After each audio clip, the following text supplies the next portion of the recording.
Bonjour à tous, on continue Masechet Sota d'Afraf et on va commencer à la Mishnah. On a déjà parlé hier, avant la Mishnah dans la Gemara, on a mentionné cette notion que la femme pouvait refuser de boire. Il y avait une question jusqu'à quel moment on pouvait refuser et à partir de quel moment on la forçait à boire, même contre son gré.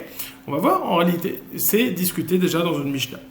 Dans Ad Shelonim Cheka Megillah, Amra Enishota, si tant que la Megillah n'a pas été effacée, si elle dit je ne veux pas boire, alors qu'est-ce qu'on fait avec son offrande et qu'est-ce qu'on fait avec le reste? Elle n'est pas obligée de boire.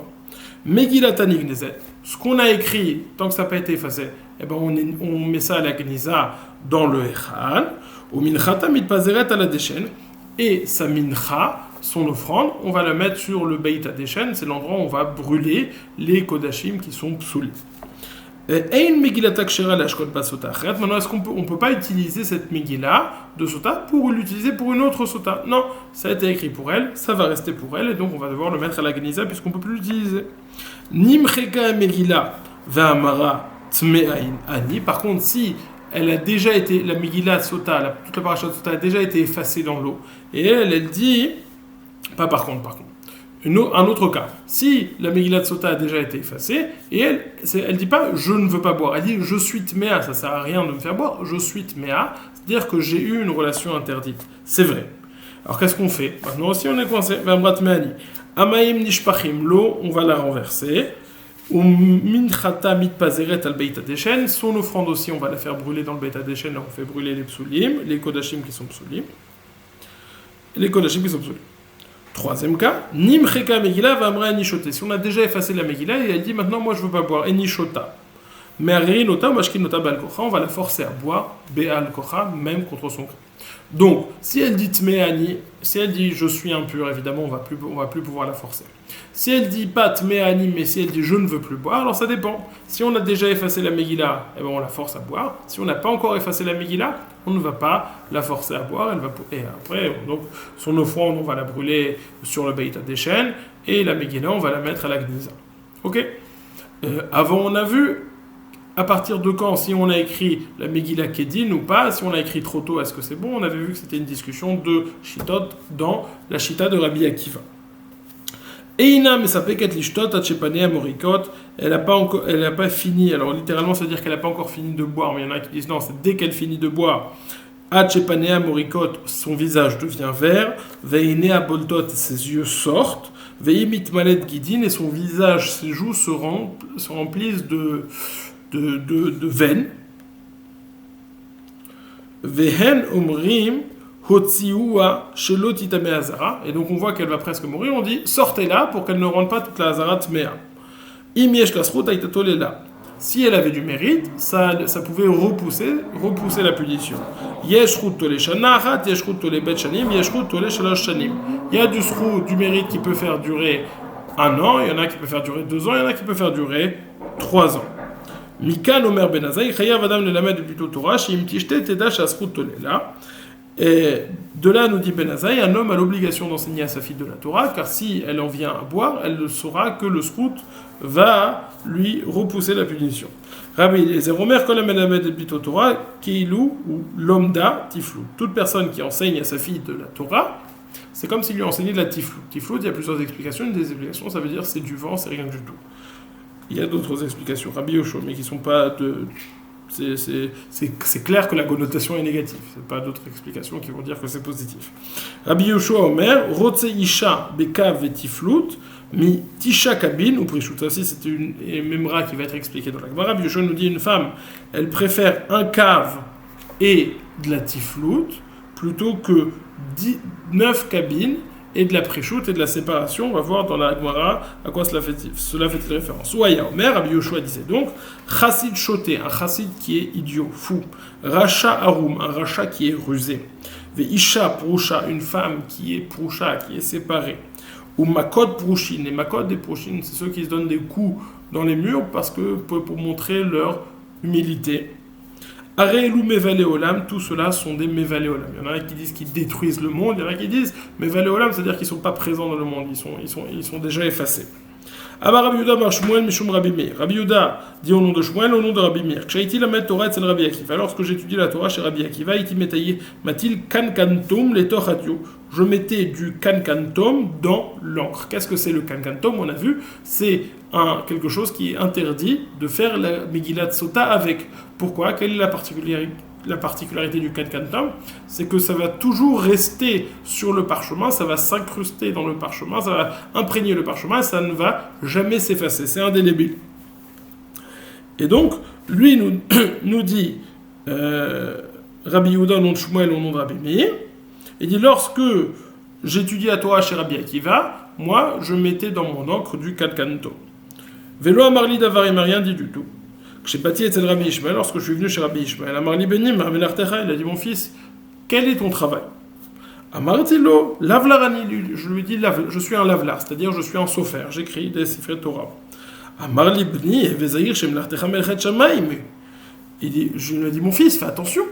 Parce que ton travail, c'est Melechet Shamaim, c'est le travail de Dieu, du ciel. Shema tarsi rotechat otati rotechat. Nimsata machivet kol haolam kulo.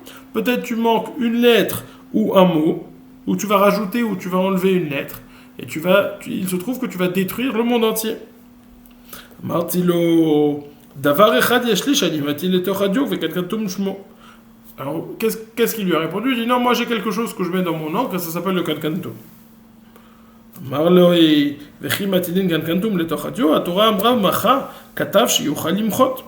Il lui a dit, mais est-ce qu'on met du kankantum dans de l'encre? Pourtant, la Torah a dit au sujet de la parashat Sota qu'on doit pouvoir l'effacer. Donc, on doit utiliser une encre, en tout cas pour écrire la parashat Sota dans le Sefer Torah, un type d'encre qu'on doit pouvoir effacer. Et toi, tu mets du kankantum, on ne peut pas effacer. On ne comprend pas bien quelle est la discussion entre Rabbi Akiva et Rabbi Meir. Pardon, pas entre Rabbi Akiva et Rabbi Meir, entre Rabbi Ishmael et Rabbi Meir. Rabbi Ishmael lui dit, tu es scribe, tu es sofer, alors fais très attention de ne pas rajouter une lettre. Il lui dit, oui, mais moi je mets du kankantom dans mon encre et ça ne s'efface pas. Il lui dit, mais non, mais on ne peut pas mettre du kankantom. Alors quelle est la discussion? Maïka Amarle ou Maïka Maadarle? Qu'est-ce qu'il lui a dit et qu'est-ce qu'il lui a répondu? Achika Amarle, voici ce qu'il lui a dit. Lui, Rabbi Ishmael lui a dit, fais très attention de ne pas rajouter une lettre et de ne pas enlever une lettre. Alors il lui a répondu, Lomi Baye Bechaserot et Yeterot de Bakiyana. Il dit, ça je sais. Qu'est-ce qui est en plus, qu'est-ce qui est en moins? Je sais qu'il ne faut pas rajouter en plus. En moins, je suis extrêmement précis, je sais le nombre de lettres à chaque fois, tout va bien. Mais même si tu avais un autre problème, sache que j'ai résolu ce problème. Et là, filou les meichouch les souf de Dilma Ateveyati Vatagé de Dalet Machikle ou Machvele Reish. Il dit même si tu viens craindre que des fois on écrit par exemple un dalet, et il y a une mouche qui vient, qui se pose sur l'angle, sur le coin du dalet, et elle se pose, et puis après elle s'en va, elle va prendre toute l'encre qui se trouve là-bas, et ça fait que ça ne sera plus un dalet, ça sera un resh.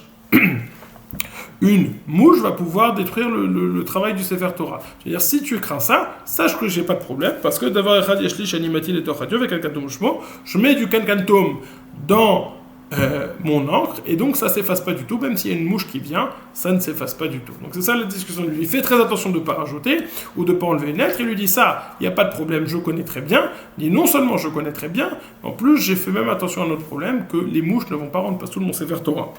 Et sur ça il lui a dit, mais non, tu peux pas utiliser du kankantom, tu peux pas utiliser une encre indélébile pour le Sefer Torah, puisqu'au sujet de la parashat Sota, il est dit qu'on doit pouvoir l'effacer. On va voir que c'est une discussion dans la Gemara au Hamoud Bet. Dans la Gemara, est-ce que réellement ça s'est passé comme ça? Est-ce que c'était Rabbi Ishmael qui a eu cette discussion? Pourtant, il y a un autre braïta, c'est pas Rabbi Ishmael qui parle, mais c'est Rabbi Akiva qui parle. Et non seulement cela, mais il n'est pas allé voir Rabbi Akiva en premier, mais il est allé voir Rabbi Ishmael en premier. Dans la Gemara, Eidni, est-ce que ça s'est passé comme ça? Ve'atania, pourtant nous avons enseigné dans une autre braïta, Rabbi Meir nous dit que Shaiti. Là, Torah, c'est Rabbi Ishmael. Lorsque j'ai étudié à Torah chez Rabbi Ishmael, cette fois-ci, et pas chez Rabbi Akiva, Haïti metil kankatom le Tochadio, ve'lomar li dava. Je mettais du kankatom dans l'encre, et il m'a rien dit du tout. Chez Bati et Rabbi Akiva, asra alay. Lorsque je suis venu chez Rabbi Akiva m'a interdit de faire ça. Donc une fois, c'est Rabbi Akiva qui a interdit, une fois, c'est Rabbi Ishmael qui a interdit. Une fois, il est venu voir en premier Rabbi Akiva, une fois, il est venu voir en premier Rabbi Ishmael. Comment comprendre ces deux braïtot? Kashia. Shimush, Kashia Asra. C'est caché qui est le Rav, il va voir en premier, c'est caché que c'est pas le même Rav qui interdit. Bishlama Shimush, le caché, c'est vrai, je peux expliquer que c'est pas problématique, parce qu'en réalité, il est allé voir Dmeikara atale kamene Rabbi Akiva. Au début, il allait voir Rabbi Akiva. Kevan de l'omatse kamalibe, il comprenait pas ce qu'il disait. Atale kamene de Rabbi Ishmael. Il est allé devant Rabbi Ishmael, il a appris tous les dinim, il a fait tous les dinim. Vegamar Gbara. Adaratale kamene Rabbi Akiva, savar svara. Une fois qu'il avait appris tout le corpus, tout ce qu'il fallait connaître, il est allé comprendre ça chez Rabbi Akiva. Donc c'est pour ça qu'il a fait Rabbi Akiva, Rabbi Ishmael et Rabbi Akiva. Les Braïtas qui nous disent qu'il est allé en premier chez Rabbi Akiva, c'était au tout début. Les Braïtas qui nous disent qu'il est allé en premier chez Rabbi Ishmael, c'était au milieu. Rabbi Ishmael, Rabbi Akiva, Rabbi Akiva, Rabbi Ishmael. Donc ça, de ce point de vue-là, qui il est allé voir en premier, c'est pas de problème, c'est pas de question, je peux le résoudre. La question, c'est qu'une fois c'est Rabbi Akiva qui interdit, une fois c'est Rabbi Ishmael qui interdit. Et ça, ben, c'est caché. Asra, Asra. Et la Asra caché, ça reste une question. Tania, Rabbi Yehuda Omer, nous l'enseignons dans le Rabbi Yehuda nous dit, Omer aya Rabbi Meir, l'école matinin kankantom letochadio, chutz mi parashat sota bilvan. Il dit, dans toutes les encres où on écrit, on peut mettre du kankantom, à l'exception de la parashat sota. Rabbi Yaakov Omer, Mishmo, Rabbi Yaakov il dit, du nom de Rabbi Meir, donc il y a une discussion entre Rabbi Yehuda et Rabbi Yaakov, que disait Rabbi Meir? Rabbi Yaakov Omer Mishmo, chutz mi parashat sota, shel migdash.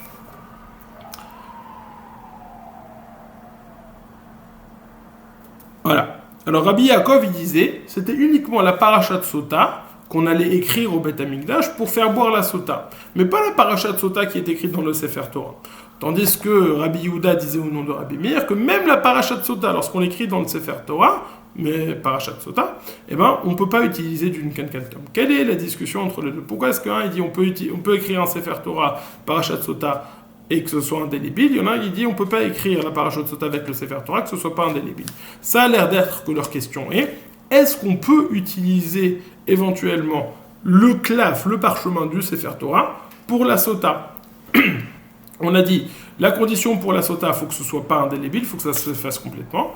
Et la question, c'est est-ce qu'on peut utiliser le parchemin du Sefer Torah pour ça? Si on peut utiliser le parchemin du Sefer Torah pour ça, il faut que ce ne soit pas indélébile, qu'on puisse l'effacer. Donc, ça serait donc la chita de Rabbi Yehuda au nom de Rabbi Meir. Et si on pense qu'on ne peut pas utiliser le Sefer Torah, alors tu peux l'écrire comme tu veux, même avec du kankantom, que ça ne s'efface pas, il n'y a pas de problème. C'est encore mieux, c'est la chita de Rabbi Yaakov au nom de Rabbi Meir. Amarabi Maï Benayou, quel est le sujet de la marloquette? Amarabi Yirmia, limchok la minatora ika Benayou. Est-ce qu'on peut utiliser un Sefer Torah pour effacer pour la paracha de Sota?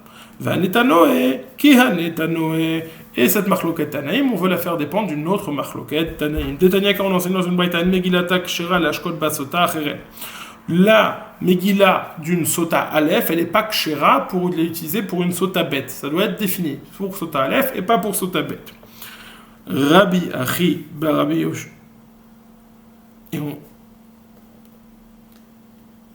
Rabbi Achi bar Yoshia, Omer Megilta Kshera lashkot basota acheret, tandis que Rabbi Achi bar Yoshia, il nous dit non, lorsqu'on a une Megillah de sota de Madame A, on peut l'utiliser pour Madame B. Donc il y a une question, est-ce qu'on peut prendre quelque chose qui est destiné à une personne pour une autre personne? Et là aussi la question se pose, est-ce qu'on peut prendre quelque chose qui est destiné au Sefer Torah pour la sota? Et ça a l'air d'être ça, la marloquette. Et la Gemara va repousser de deux façons différentes. Dilma lohi, peut-être que c'est pas ça. Mara papa nous dit Dilma lohi, peut-être que c'est pas ça. Atkan loka martana kama atamela kevande intik le shum rachel lohadra mintika le shum lea. Aval Torah de stam activa achinami de markinan. Et peut-être que tout le monde est d'accord que lorsqu'on a écrit la parashat sota pour Rachel, on ne peut pas la passer à Léa, parce que la parashat sota était destinée à Rachel, donc c'est pour ça qu'on ne peut pas l'arracher de Rachel pour la mettre à Léa. Mais lorsque c'est écrit dans le Sefer Torah, c'est destiné à personne, c'est stam, c'est pour personne. Si c'est pour personne, peut-être que là, tout le monde serait d'accord. Même celui qui pense qu'on ne peut pas passer de Rachel à Léa, il serait d'accord qu'on pourrait prendre du Sefer Torah pour faire boire une sota. Et il va y avoir un raisonnement inverse. Amar Avitrak, pardon. Amara papa dit mal ouïe de Torah de Stama Kadve Achinami de Markina. Amara Nachman Baritzrak, Nachman Baritzrak nous dit Dilmalouhi, nous dit exactement l'inverse. Adkan Loka Marabi Achi Bar Yoshia Atam et la Bemegila de Irtuv le Shumalut Baola. Peut-être que la seule raison pour laquelle celui qui pense qu'on peut faire passer de Rachel à Léa, c'est parce que c'est le même contenu. C'est une Megillah qui a été écrite pour des malédictions de Sota. Elle a été écrite pour Rachel, mais on va l'utiliser pour Léa, mais c'est le même but. Ça a été écrit dans le même but. Mais le Sefer Torah, ça n'a pas été écrit pour les schèmes à malédiction, pour que ce soit ces malédictions. Ça a été écrit pour étudier la Torah. Alors on ne peut pas passer de étudier la Torah à malédiction. Malédiction de un, malédiction de l'autre, on peut peut-être passer. Mais étudier la Torah à malédiction, ça, on ne peut pas le faire. Et c'est ça qui nous dit peut-être que, en tout cas, ces marloquettes n'ont rien à voir. Peut-être que Rabbi Achi Bar Yoshia nous disait qu'on peut passer de l'une à l'autre parce que c'est le même contenu. Malédiction, malédiction. Aval, Torah d'Elit, Lamed Ktiva, Achi Lamidon Markinan. Mais peut-être serait-il d'accord que si la Torah a été écrite étant donné que la Torah a été écrite pour l'étudier et pas pour les malédictions, on ne peut pas transformer de étudier à malédiction. Ça, ce passage n'est pas bon. l'Agmara s'étonne, Rabbi Achi Bar Yoshia litle katav legarash et ishto venimlach umatzao ben yiro v'amarlo shmi kishmer v'shem ishti keshem ishtecha pasu legarash bo. Rabbi Achi nous a dit on peut prendre une Megillat Sota de Rachel et la passer à Léa. Mais il n'a pas la halakha de l'Ishma, pourtant on voit dans Gittin, tout le monde est d'accord que si j'écris un get pour Rachel, je ne peux utiliser ce même get pour Léa. Quelqu'un a écrit un get pour Rachel, puis après il a décidé... Pardon, pas Rachel, mais là. Quelqu'un il a écrit un get pour Rachel, sa femme. Shimon a écrit un get pour Rachel, sa femme, puis après il a dit, ils se sont réconciliés, ils ont dit non, finalement on ne divorce pas. Et il y a un autre Shimon qui veut divorcer de sa femme, il dit magnifique, je veux prendre ton get, je veux divorcer ma femme. Est-ce qu'il peut utiliser ce get? Tout le monde est d'accord qu'on ne peut pas utiliser ce get. Donc on demande comment est-ce que Rabbi Achi il s'arrange avec ça. D'un côté il nous dit on peut passer d'une sota à l'autre, alors qu'il est d'accord qu'on ne peut pas utiliser le get d'une femme pour une autre femme. Et Rabbi Achi Bar Yoshia, Rabbi Achi fils de Yoshia, il n'est pas d'accord avec quelqu'un. Si on est avec ce qu'on enseigne que Katav legarash et ishto venimlach matzao ben yiro, quelqu'un qui a dit qui a écrit un get pour divorcer de sa femme et il a regretté, il a arrêté et il a un copain qui avait le même nom que lui. Ve'amar lo shmi keshmer keshimcha ve'shem ishti keshem ishtecha. Mon nom c'est comme le tien et le nom de ma femme c'est comme celui de ta femme. Est-ce que je peux utiliser ton get? Pas sous les garages beaux. Donc, quelle est la différence entre la sota, on peut passer l'eau d'une femme à l'autre, la megillah d'une femme à l'autre, selon Rabbi Achi, et pourquoi dans le get, on ne peut pas passer le get d'une femme à l'autre? Amre hatam vekatavla, amarachmana bayinan ktiva lishma. Il dit non, parce que là-bas il y a une dracha vekatavla, qu'on a besoin que ce soit écrit spécifiquement pour cette femme. Il lui dit, Chanami ve'asala. Là aussi c'est écrit ve'asala, il doit lui faire tout ce processus de sota pour elle, et pas pour quelqu'un d'autre. Amai Asiya, Merika dit non, lorsqu'on parle de Asiya, c'est effacer l'eau. Effectivement, effacer l'eau, ça doit être fait pour cette femme-là. Pour cette femme-là et pas pour une autre femme. Mais le fait de l'écrire, c'est pas problématique selon Rabbi Achi, on peut passer d'une femme à l'autre, il n'y a pas de problème pour ça. On continue.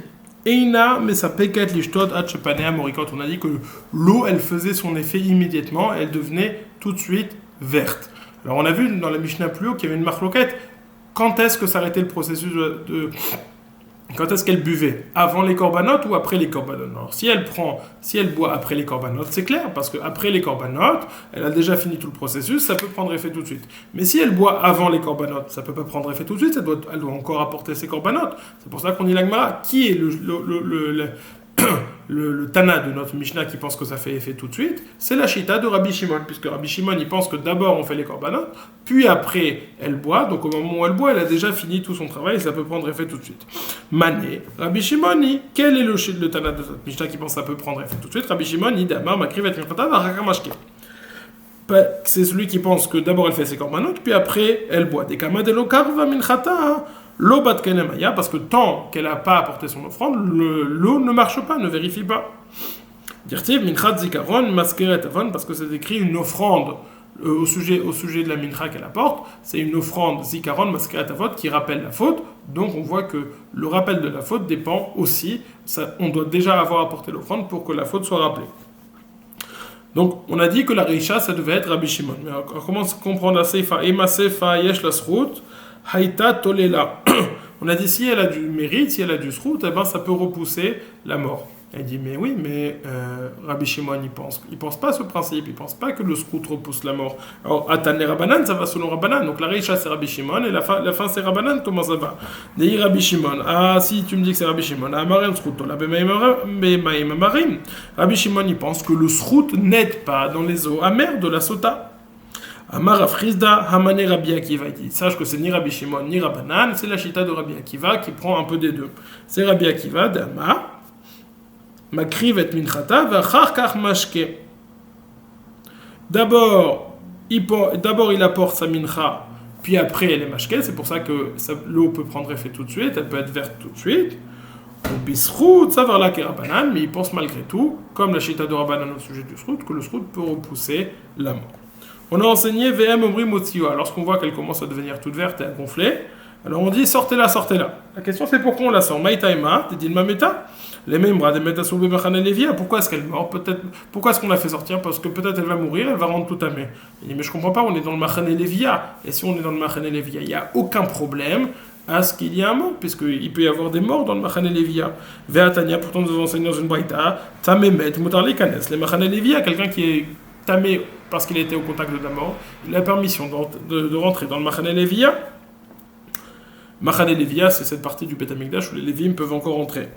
Veatania, tamemet, mutarli kanes le machane levia, velo tamemet bilvad, et pas seulement celui qui est tamé au contact de la mort, et la filou metasmo, même le mort même, shenemar veikar Moshe tasmot Yosef imo, parce que Moshe, on voit au sujet de Moshe qu'il a pris les ossements de Yosef avec lui, ils étaient avec lui, mai imo bemechitzato, dans le machane levia, c'est-à-dire qu'on a la permission d'avoir des morts dans le machane levia. Donc quel est le problème si elle meurt?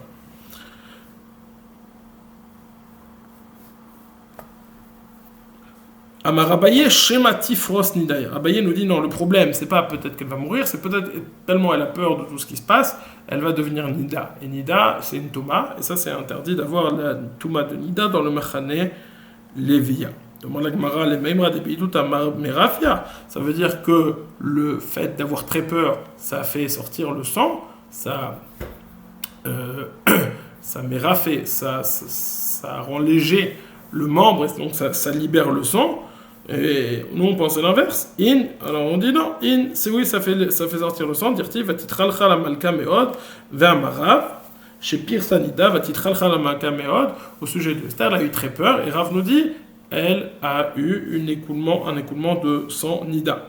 Mais c'est pas ce qu'on a enseigné. Mais on a dit que le fait d'avoir peur, ça enlève le sang. Donc un coup tu me dis celui qui a peur, ça amène le sang, et d'un coup tu me dis celui qui a peur, ça enlève le sang. Il dit ça dépend. Pardat, samid, bei tout un marupia. Si c'est une peur continue, alors c'est le fait de vivre dans le stress tout le temps, et ben ça empêche le sang de venir. Mais si c'est quelque chose de soudain, une surprise, alors là, ça peut faire couler le sang tout de suite. On va s'arrêter ici. Dafraf, 2h13 du matin, je pense qu'on peut s'arrêter ici. On va reprendre Dafraf Aleph, on va reprendre depuis ces 2 points. Passez une excellente journée. On a fini le Dafraf de Maseret Sota. Une excellente journée et soirée et nuit.